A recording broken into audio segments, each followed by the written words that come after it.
ha unki pa huai hudam nani ung musa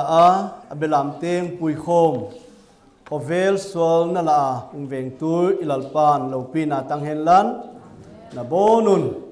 lalpa Jesu Christ min che bai khang buahi Bombay apadin unaw pa lian min thang unki khoma o cheng le Guwahati apadin nu hoi nu la in kwan teng ki khoma ki pa huai sa amaute vai don nai ni khut chia lam tung chet ni ai le ki pau min adang ka soi kha lo pau mei hoi nu ma ki pau ma zong biai nang ki khoma ki pa huai sa na bonun ko tuam ten nasata main welcome kang bolu a hi tuni jingkal huna pathian be khom dinga ipai khom lain bang soi khom le hoi do bang pen ta ki kum khom le hoi do chi kalung sima auma azo konda ki na chi ma bangin asar te hi tu jingkalin pastor nu te ki gwara hiya a fel thei khop mai wa hiet ton ding tu nung chianga asarang ki gwat chianga alas pe na pan lo di asar te ki chi chela masa pe na ai pan ding mithang kai le nang khoyang ki pan ne he ina chi bai ding u chianga hilama report ding in u to bang ming ki khoma u to bang welcome bolin iki chi dingu o kho asar te mo pwa hiya u chianga atho lom don chau hi lo wa hi chi hi tu ni in asar ten zong atha I headinga kang soi tha hian lan ki pa omin tu jingkal hunin Bible chang pathian thu en khom le chia ko da hi le mathai bung sagi chang som ni le lia a hi dinga I thu pi ding in Christa kilam hin khwa chi kho I thu pi ding a hi dinga mathai bung sagi chang som ni le lia moin kap khen lan chang la sim hi mi pi ten bon in sim khom le ko da uto mathai bung sagi chang som ni le li o chang le hagai bung khat chang som le li sa som le som chang lia pat som le kwa e khoi bon in sim khom ni 1 2 3 uzia in koi po hi ka thu soi te za a zui chu mi pil swang pitung a in bol to ka te kin ding hi gwa ahung zu a tui ahung liana hui ahung nunga hui in chu ha ta in ahung mud hi izong le swang pitunga laptop ai zia in apu si hi hagai bung khat chang li to chang kwa anwaya pena aneu taloi hi in kisia a uma o nangu na in tung thua nge te wa na ki hun a hi mo uzia in tuin sepai te lalpa in hi chi bangin a chi hi nalampi teu ngai tua un tampi na tu va tom ta khat na lao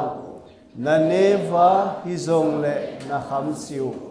na don va hizong le na don na va na tai siu na silva hizong le alum na bang ma om si ule sum lo in zong ibang sa sunga koi dingin alo hi chi in ichi bangin sepai te lalpan achi hi nalam pi teu ngai tua un tanga tong la ule sing valaung la ule in subolun ujin huwa kahung kipadinga ujin patoin komding lalpain achi hi tam pinakine piwa izong le enun tom takhat hung ting ule ina nahung tutjangun kana sumang hi bang ziain sepai te lalpain achi hi keima in kisia a uma ule nangun na in lam chianu na kidel zia un ahi lalpan athu siang tho simte athain itan chada ding wal zol hen la pastor khat auma hi pastor pain in hoi ta alama uchi alam lain ni khat khu aning khat e da hi le a crack a hi khat auma uchi naman zong ministry pa chini ain bol pa khu akowa uchi in akowa hia endua a hi khat uma hi achia ai le man zong ain bol pan zong a bona sat siain a bol tha a ai le nili zowin khu wa a hi nama hung hiki a ang hikit a uchi phedi naman zong ko ki da endua na silbol bang na chi bol hi tuin a hi kha hiki da hi oiden bol thain achia ama zong asusia a uchi na bol tha ki da a bol tha nili ai kit vai le a khin ngain a hikit a bang na chi bol hi thum veina li veina a hi phedi naman zong soi di he no lowin a hi si chin apanga aman zong ako to member khat leni to ain sung mi te ko khomi enin a hi chile khat pan a hi si chi apanga chi phedin alo di dan he no lowin au chile nang to bo achia ama sanga siam zo khat in bol siam zo a head khat ako phedin enin hita kho ni ve thum be hi cha hi hin nang asiama kang head pe na hin happy taminung bol sain chin kho a bol sa ta a upan jong ang bola ninga nunga ake da hi le kho a hi kit a enin hiki da hi a chizela aman jong pai in misi pan jong chin ang en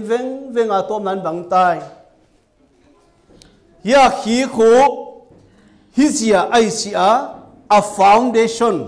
anwai lama abuai khat umahi hitang hi te chu banga khat anwai lam adet lo khat umahi chi in anwai lam det lo pen stadium bola hi le hi a hiung kilang chu anwai lama banga khat akib lo khat adet lo khat ai lo le a foundation pen phu di banga na ki phu lo sia in hi a hi pen khung kilanga atung lama bangza ve bol zong le anwai lam pen det lo a hi sia in uchi in atop nine anwai lama bol ding pen na bol lo sian hi ong hi do a hi achita a tuni hunin unaute ihin khwa a in sunga a hi oma ihin khwa a hi oma nahin khwa hi oma bangchi zo wa khata hin khwai zat na a lam tuam tuama in sung te hi a imimal hin khwa te hi a ole lam tuam tuamai ihin khwa te a hi ai uzia in tuni hunin atha in ia sermon on the mount tang tunga sermon ilalpa Jesu Christin asoina a hampana te soya uta chele topic tuam te ang soi su ai bungana mathai bungana hampana te soya bungup na a ang soya bungsagi na ang soya ya sermon atom na ang soi su na atom na pena ulsia in kathu soi te za a zui chu mipil song pi tunga illam to banga hidinga hisong le hite zu za a zui lo chu mingol se nel tunga illam to bang a hiding ai ulsia in tune kathu soi za a zui te chu song pi tunga in lep ai jain hui go ang zuwa tui hong liana hui pina ha tai na hong nunga himazole song pi tunga lep to ai jain hu in chu bang to bang hui in nung zong le o khai apu si a hi ulsia in tuni hun ka song pi tunga in lem na hi se ne tunga in lam na hi chin ka thu soi te hoi de ngai un chin ilal pa Jesu Christin mathai bunga bungup bungsagi na sermon abol na khovel tom chakha dam sunga sermon thu pi pen abol na ihin khwa poimo pen amasa pen abul pen akipan na pen afulowa adelowa ahoi lo le bang to bang hin khwa zang ma song le hang hi thailo hi chi ilal pan asoya uzen tu jingkal hunin Chris kilam hin khwa chu Chris hut dam na akilam ahi e Christian hin khwa pen unaute ama sa pen pena apoi mo pen chu lalpa Jesu Christa hundam tua poma ama hinna kichianta ama hinna dita ama o khai kum tuang hinna hudam na kichianta mai nei pen hi abul det hi ahi una nei lo le chu kum tha namang dinga kum tun hakhat abe zelta a haniung tung dinga hathumong tung dinga haliung tung dinga kum le ni te ki heng dinga hizong le nang na ki heng thei si dinga o boy na te nang tua dinga hasan na te nang tua dinga nahin khwa pen kiling selin o hasan na nang tua chiangin boy na tua chiangin nahin khwa pen a boy tho dingai ujen tu jing kal hunin koi to bang happy ta main hudam na tang nai lo Jesu Christ hin na nei nai lo nahin khwa kiling sel ba khadom cha kiling sel ba khadom cha kiling sel nahin khwa khigi ge mai nahin sung khigi ge mai a hi le tunin lalpa Jesu Christ ikilam ngai a hi abul pe na jet ngai a hi abul pe na di lo le hi thei lo a hi na hudam na achiang ngai a hi na hudam na pen o adi ngai a hi hulowin zo hin khwa pen hi thei lo a hi chi tu jing kal hunin unaw te heni hilowin tunin na hin khwa pen bang na tua ding bang ka tua ding I hello I hin khwa iu lo lam ai lo le ngai tua lo lam I hin khwang tung ding ai hun chiang in bang na chi dei tunin na thain khat na ka dei chu sil dang bang ma hilowin hagai hin khwa na va hi le zone hagai hin khwa Israel te chu Babylon a sal tangang tung kitawa Jerusalem ang tung a hiu chu Jerusalem ang tun phedun koi po main ka in kalam ding sum ka holding ka in ka boarding kanele ta ka boarding chaku amawin chen ngai to wai chu wa in chen ngai to laivun lalpan a en aina Israel te hi ain ena koi ma in pathian in ngai sa talo koi man hagaw ngai sa talo amawin ding chat amaw ne ding chat amaw sil ding chat amaw khosa na chat ki boy pi taw koi man ko tua mai lo le building hagaw lam ngai sa talo atom nan hagai ko mathung soya hagai painlan nalampi te ngai to un Israel te nalampi te ngai to un bang bola kinai na hi voi balai na bolu saltanga padin kang pui tunga tuin bang bola kinai na hi voi ke in bang ma hi cha mathanga uma no te in hoi ta na kite nu bang bola kinai na hi voi tampi na tuwa tom cha khat na lau buna sum na lova ibang sa akezel tuni hunin na lampi te ngai to un nasil bolu di lawai nam danu di lawai bang dia kay mang hil na hi voi kanung pui tung tai nga tua kay nang bia ding hilo mo bang dia kay pathian ai gupta pa dang pui tung pa tuang mang hil na hi voi bang bola kinai na hi voi chini Israel te hung tai ta hagai tung to din thung soi ai unaw te tu ni hunin ki ngai to ni nele tai boy sinle te na I boy tale naw te boy bang lo te ngai boy hi izong le I boy masat na ding pen chu lalpa hi lalpa Jesu Christ hudam na hi ama to ni chinai ki hin khwa pen afu ngai ai hulowin zo hi thelo hi chi hi tunin khat na I he ding in ka dei Sadhu Sundar Singh pian tha zoin Europa thu soi na kwana thu soi a kwana Europa mi pil million mi siam ta den thu na soi ana dongwa Sadhu Sundar Singh Christian nitia bang namu ichilom lo man na thua gi man na boy pi mai na sa khwa nu sia Christianity chen na boy pi mai bang na muai cha dot vai aman I found Jesus Christ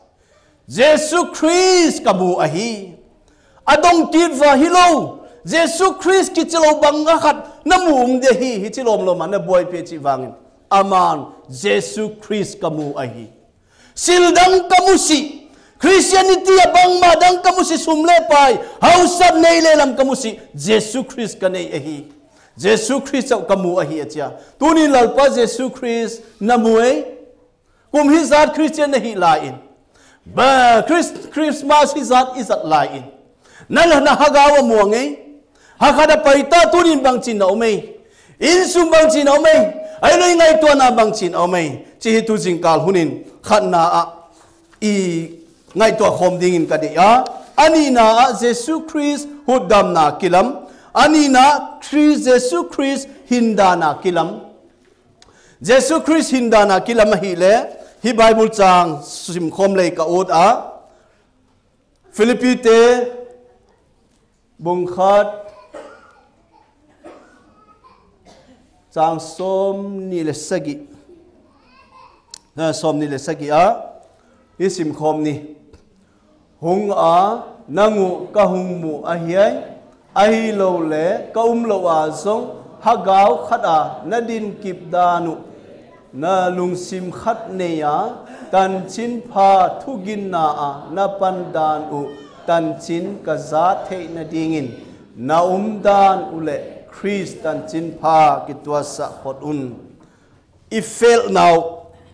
lam ka ko tuam lam ka Christian te if fail now example di hile hang if fail now hita abuai huai ai hoju bang chi ai ki chile na dan ule Christian chin pha ki tua sa podun atam zo in piang tha ka hi lal pa Jesus Christ ka nei hukuma piang tha ka hi huke ma piang tha ka hi chi chu ichi chiat a izong le if fail na kha du chu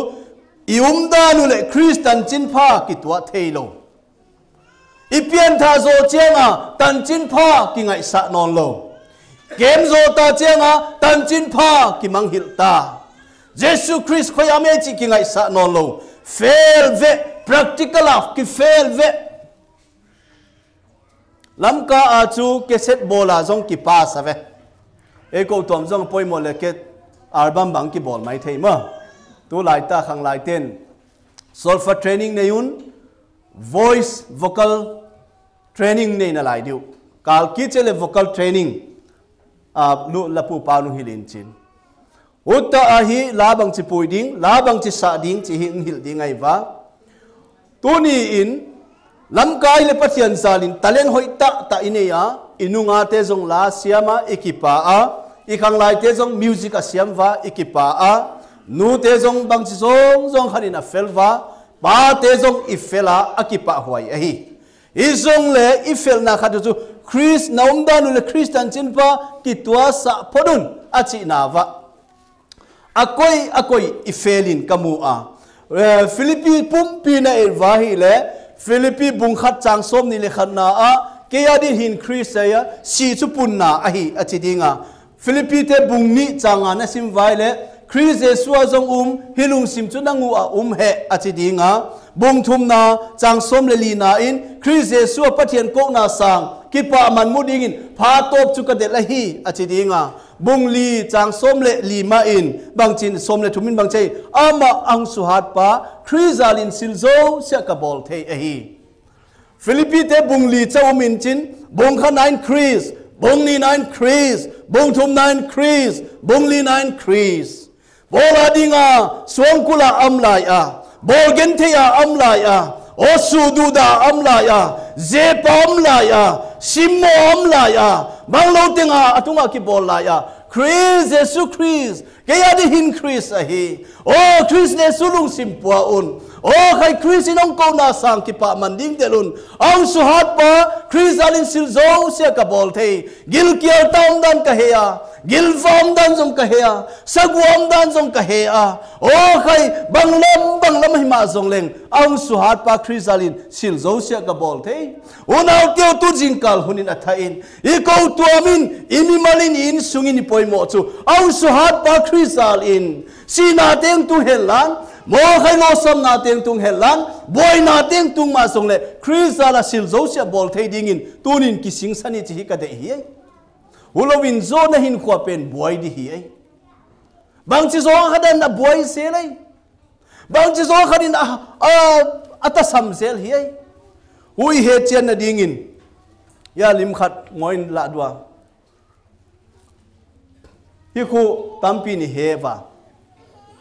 yen di va rằng em mà dịch chết máy rằng coi dịch chết mà ya sinh khu rằng na coi ye à chỉ tiêu bằng sim mà ya sinh khu rằng na phải coi ye à rằng coi pisa in sang on the leaning tower of pisa Torre Pendenta di Pisa amau ham ai da Italia umahia hi in khu sangkhat zakhat som sagi le thum August tarik coin akilam pana a design khu ya bahai da to bang ding a khu a bol wai chu ai luang bol khu sangkhat zakhat som sagi le giat in a song thum natan 1 2 3 ya thum natan khung zo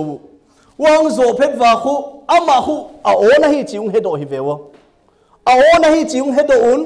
thei to pa pan ala wa hi le a on pen khu su jang zo no lo amam jong a tom na a anwai lam khu su de thon anwai lam pen tun hi tana ding khu ai sa penu anwai lam bang sia a hi cha ona he chil anwai lam pen khu nobla hin hu changa a foundation khu to ma tom chini meter thum vel chawana ana phut kha wai chu ai wa ngala atung lamai changa hu tanung tum changa ama pen on zota a on pen kaya kai jang the hinon talo atom nine a de the na di chin ang bolwa ngsun zom ton hu tana ang lam to wa tuni tana the leaning tower o Pisa a in hovel pumpia cha min thang khanung suwa dai a on na lama a bo khil na lamwa min thang dai ma a pai a koi zong in pai le chin hua pa a koi pa chi u diai ma ka he siam a koi zong a pai pa keng khada pai pa cha iu le la thu khat hin chin tunin i hin khwa pen a on Christian phun hat Christian nua hat nếu khai su khai le lâu nua to bang ne vai lâu nua bang zan na su kha vai lâu nua cho nếu sai về su khai le chin nua chết mai đi ấy là Christian là dòng nua hát mai thil nếu cho khai le nua pa chết ki he nai lu loi pa loi nu sot pian na nua zo hita ne vai a loi ten bang ma ki hello ama la chu nua na si de ta atama tam ki ve o chi bang khi Chris hin khwa Jesus Christ foundation de lo ani chin hin khwa pen Chris ki lam to lo ama hin khwa pen Jesus Christ khang to lo chi dai ma naum da lo Christian chin pha ki tua sa podun achi ma banga i Christian hin khwa pen khat ve pian tha na a hiya ani na a Jesus Christ hin khwa to ki tua a pai to ngai a hi to banga on khop akum a khwa a on akum a khwa phun akum a khwa a nuwa akum a khwa a bong nuwa bang chi chu hi thei lo wei Christian hin khwa pen azan di a hi azan di khanna a adi ding athum na a ani na azan ding adang jang ta om chit chet ding hu Christian hin khwa hi tuni hun a hi chi hi hele hang dei hoi ka sa a atom na athum na a tom na a Bible chang hi sim khom kin ni le Peter thot ni bong khat changa pat chang som bon in sim ni le ule hi khubana thanop suwa him min nagin na va hoi na halun la na hoi na va het na halun na het na va kide the na halun la na kide the na va ku kal na halun la ule na ku kal na va pathian ngai sa na halun na pathian ngai sa na va unaw te kide sa na halun la ule na unaw te kide sa na va lungsia na halun azia chu hite nangua auma akhan zelle ilalpa Jesu Christ het na lama ching le ga lo a lowin ahung bol ding uhi izong le hisilte nei lo chu mito hiya ule gamla pi amutheisia ule anidang lai station na to patsil siang ahina manghita hi uzia in unaute nangu hung ki ko na le tel na suchian dingin thanop kung suaun azia chu hite na bolule na pu ngei him si ding uhi atom nai dei kho na pu ngei him si ding uhi Peter le kha thoda hi thu bung kha thot khat na a bung ni na nai vai le na khan to the na dingun pathian thu noi tui bang ma to halok lung gulun bung khat na thot khat na achia thot khat na Peter thot khat na bung khat chang som ni le thum na a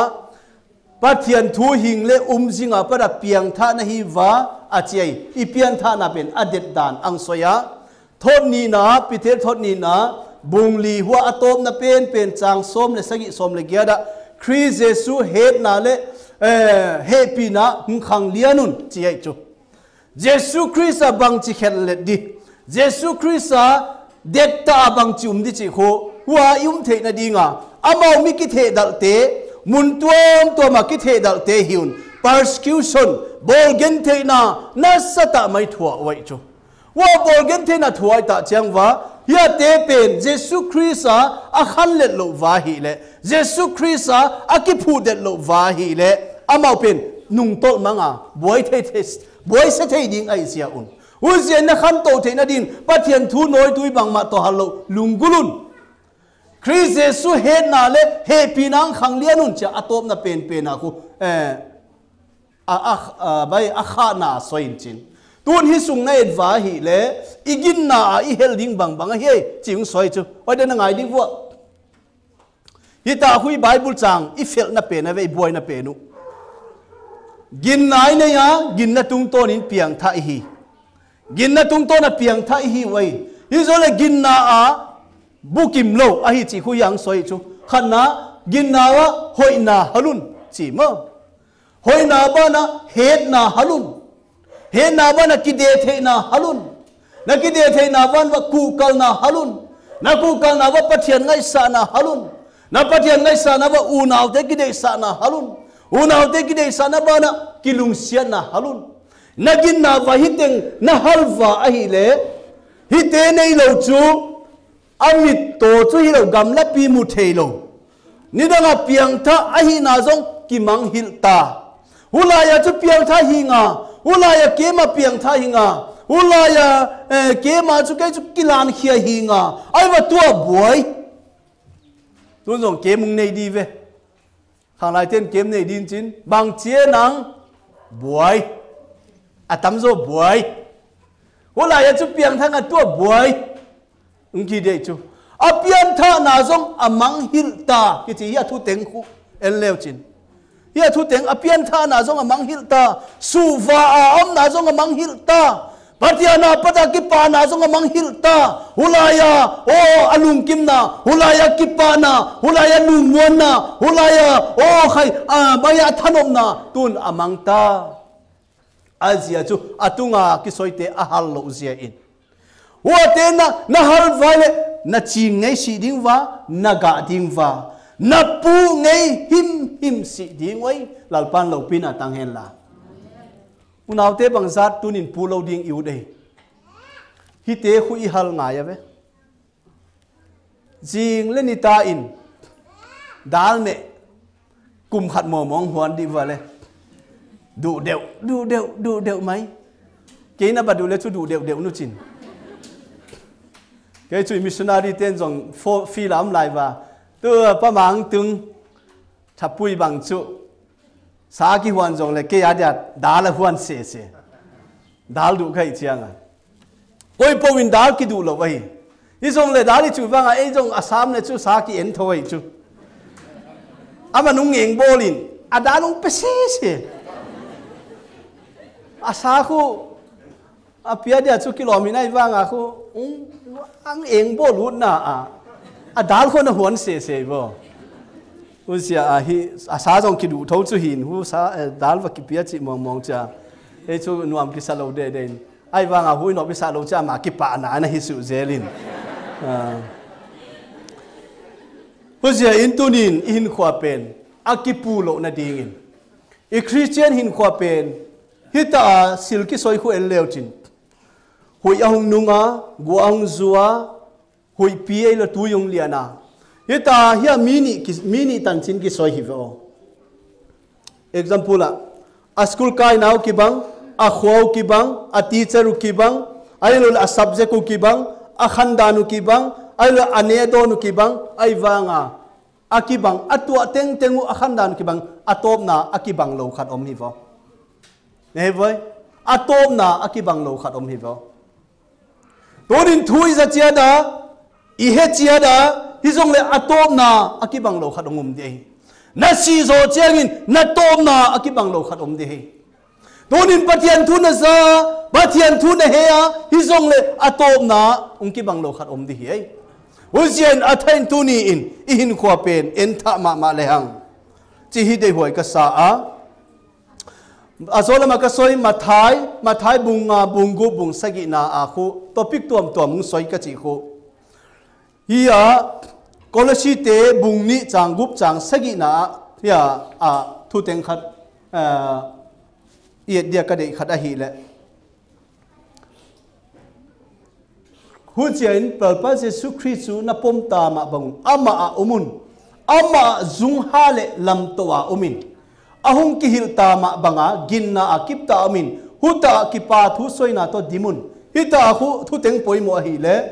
ama zung hale lam toa umin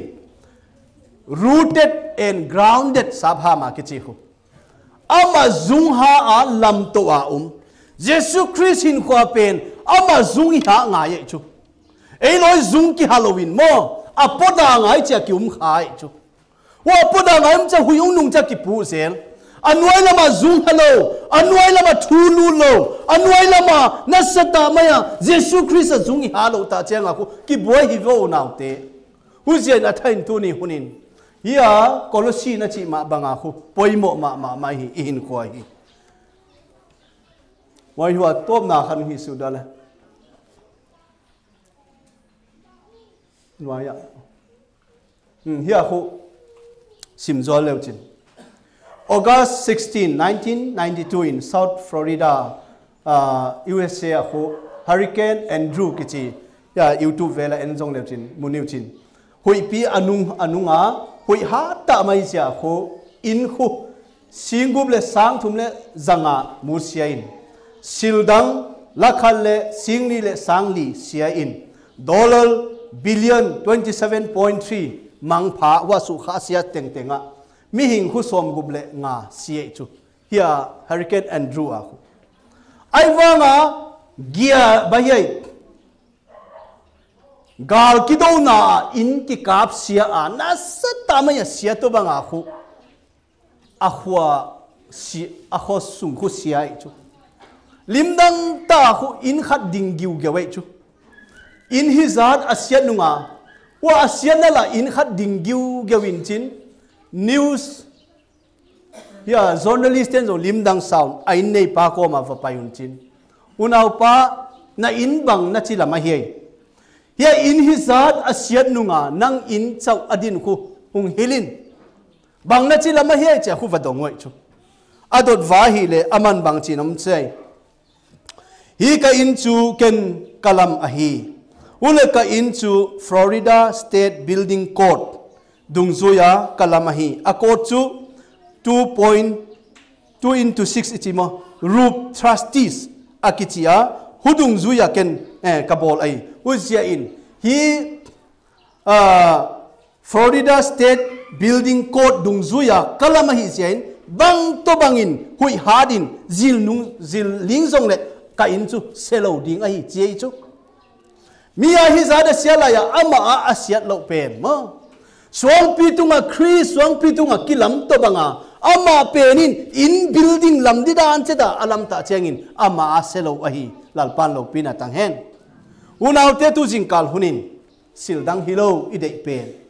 Sildang bang ma hilo idei pen. Chris hin khwa kilam lalpa kilam bang to bang hui pinu hen lam bang to bang siana tung hen lan Mite bien kailowin, miten sual ngalam noin, mite zule sai kimolin, mi ten o khai pathian ngai sa lowin zong le lalpa ki phutte Jesu Christ ding de te Christ wang pi kip tunga ding te ni khan ni ta chenga ha sanam ta chenga ding de tho ding ai amau te chu pathiana ahoi nau ahi nau kilang tho ding ai donin mi te nung simoin te mi te nung musidin te mi te nung hosien te i lo na teng tengang o khayung soyun te ai lo bang lo teng itunga bolun te ai lo bang lo teng ngoun te hi ma zong le Christa ki putte pen atom na ding det ahi chi i hedin lal pan lo pina tang hen la a thain tunin na hin khwa pen a crack lo ding in a on lo ding in ding tang ding in Christ wang pi kip tunga ding in lal pan nang le ke ahung de ahi udi ngai hin sanu o khai on gi ge a pen nuam na saw mo in sung pe na hiom ding de wa mo zilung ling ta chenga in pen hia u how to Nepal ka hova 2003 lama wa zilinga u how to ziling zo cheta asama kam lai ta wa ziling mission fila kam lai ta wa zilung ling ka payu Nepal ka tun vaile in song sang ta te ona a hiaw ma koi ma ngam non lo o khai koi ma building a te ngam non ta lo a wa ba ye fil la puan bu bola mi teng asong a haw koi ma building sunga ngam non ta lo wa puan bu a tamai Nepal kam lai taun khatveung ki ling ki da ama hu wa gorete khwa wa paya ke khwa kim khat phata kana ki din chin kana ki din kapai lama lampia kapai lai tak zirung ling ka gariu chu cha on himai ki ding thein on talo ahang de wai cha ake na ki nei changa ama ugam khu pa kapai lai ta tu lai ta in zirung ling le ke pi bang ka swa de o cha ka hanglam ka chu ahia kian zo nai lo ki ngai to zo nai lo azang ka tun che deng ki ling ta maya gari teng koi ma pai theum non ta lo hunin zong mi zabang za khat asikit a unaute tu ni hunin bang chi cha zil ling di ki hello ba bang zil hi ngai sungang ling di si na zil mo na zil mo o khai na cancer zikai ta chi zong ka tunga tung the ve a cancer chu ki mudo ai wanga zikai ta nanga te a hat ai ta ki khop bol zong le chin hi thei non lo ding chi ke tunga zong tung thei ai bang zile bang ha sat na e bang hui pie in khuang nung ding ki hello ai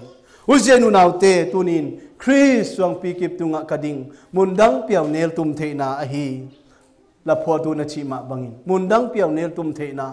hi kho vel lo pi na hi kho vel thang hoi na